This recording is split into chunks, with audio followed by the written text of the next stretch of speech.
नमस्कार मित्रांनो, सर्वप्रथम तुम्हा सर्वांना शिवजयंतीच्या हार्दिक शुभेच्छा.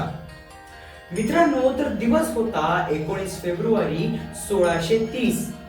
या दिवशी हिंदवी स्वराज्याचे संस्थापक छत्रपती शिवाजी महाराज यांचा जन्म झाला आणि त्यानंतर महाराजांनी अनेक बलाढ्य शत्रूंवर विजय प्राप्त करून या स्वराज्याची निर्मिती केली आणि त्यापुढे छत्रपती संभाजी महाराजांनी हीच प्रथा पुढे चालवली.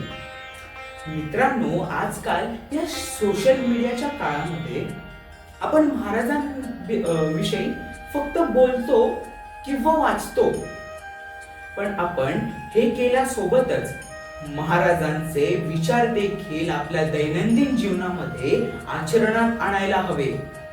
तर यामुळे काय होणार की आपल्या या संपूर्ण समाजामध्ये खूप चांगला बदल होईल. आणि मित्रांनो, जाता जाता एकच म्हणू इच्छितो, आईनी बोलायला शिकवले, वडिलांनी चालायला शिकवले आणि छत्रपतींनी जगायला शिकवले.